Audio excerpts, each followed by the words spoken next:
안녕하세요. 요한복음 19장 38절에서 42절까지 말씀, 숨겨진 믿음에서 드러난 믿음으로 라는 제목으로 여러분과 말씀 나누겠습니다.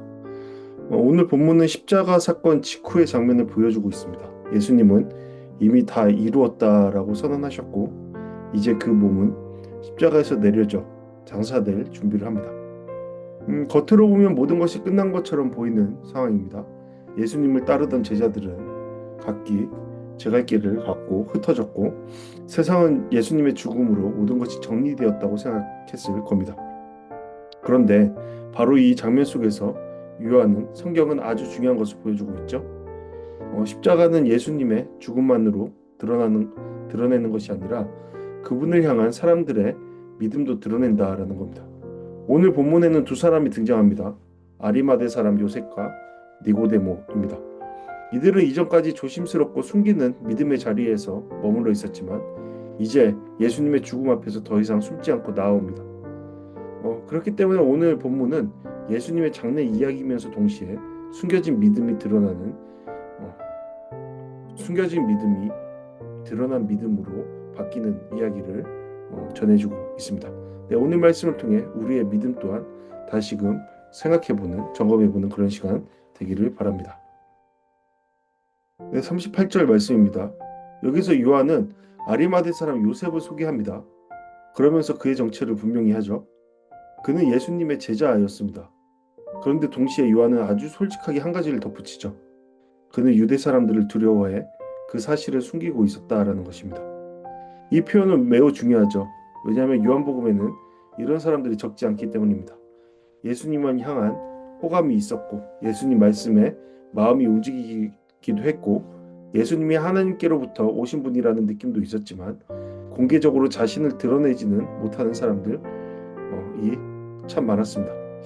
사람들의 시선, 종교 지도자들의 압력, 공동체에서 밀려날 것 같은 두려움 때문에 믿음이 있어도 그 믿음을 밖으로 드러내지 못했던 것이죠. 아리마대 요셉이 바로 그런 사람이었습니다. 그는 제자였지만 숨겨진 제자였습니다. 믿음은 있었지만 드러난 믿음은 아니었습니다. 그런데 본문은 말하고 있죠. 그가 빌라도에게 예수님의 시체를 달라고 요청했다라는 겁니다. 근데 이 행동은 단순한 행정 절차가 아니었습니다. 매우 분명한 결단이라고 볼 수 있습니다. 예수님의 시신을 요청한다는 것은 자신이 예수님과 아무 관계도 없는 사람처럼 뒤에 숨어 있겠다라는 태도를 버리는 것이죠. 이제는 공개적으로 나는 예수님 편에 서겠다라는 뜻입니다. 이것은 매우 위험한 선택이기도 했죠. 예수님은 방금 로마의 손에 의해 처형된 분이셨습니다. 유대 지도자들에게는 눈의 가시 같은 존재였죠. 그런 예수님의 장례를 책임지겠다고 나서는 것은 자신도 예수님과 연결된 사람으로 보일 수 있다라는 뜻입니다. 그럼에도 불구하고 아리마대 요셉은 나아갑니다. 이제 그는 더 이상 뒤로 숨지 않죠. 여기서 우리는 십자가의 힘을 보게 되죠. 예수님의 죽음은 제자들을 흩어지게만 만든 것이 아니라 오히려 어떤 이들에게는 숨어있던 믿음을 밖으로 끌어내는 계기가 되었던 겁니다.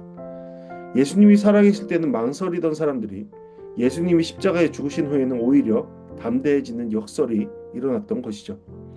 39절 말씀입니다. 니고데모는 요한복음 독자들에게 이미 익숙한 인물입니다.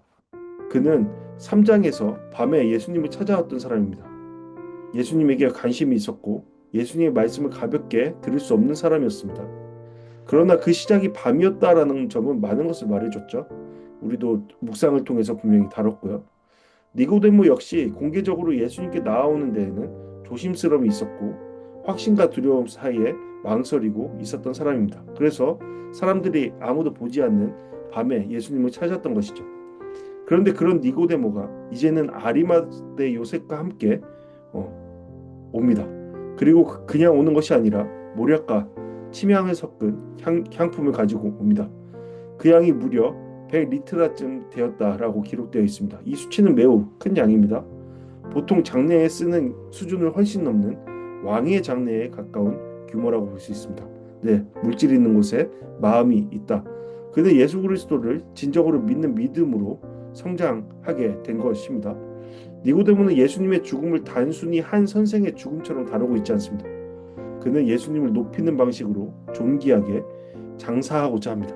살아계실 때는 밤에 찾아왔던 사람이었지만 조심스럽고 숨은 자리에서 움직였던 사람이었지만 이제는 많은 양의 향품을 가지고 공개적으로 나타납니다. 그러므로 본문은 두 사람을 나란히 세우면서 같은 메시지를 전하고 있죠. 아리마대 요셉도 니고데모도 이전에는 숨은 믿음의 사람이었지만 십자가 앞에서 그 믿음이 드러나는 사람으로 바뀌었다라는 것입니다. 이제 40절입니다. 여기에서 요한은 예수님의 장례가 아주 실제적이고 구체적으로 이루어졌음을 보여주죠. 예수님의 죽음은 단지 상징적인 죽음이 아니었습니다. 몸은 실제로 십자가에서 내려졌고 그 몸은 실제로 장례를 위해 준비되었습니다. 세마포로 싸고 향품을 더하는 장면은 예수님이 정말로 죽으셨다는 사실을 더 분명하게 해주죠. 이것은 단순히 역사적 사실만을 말하는 것이 아닙니다. 요한복음 전체의 흐름에서 보면 예수님의 장례는 그분의 죽음이 진짜였다라는 것을 증언하면서 동시에 다가올 부활의 실제성도 준비하는 장면이 됩니다. 부활이 사실이다라는 것을 보여주는 것이죠. 즉 정말 죽으신 분이 정말 다시 살아나실 것이라는 흐름을 위한 준비다라고 우리는 생각해 볼 수 있습니다.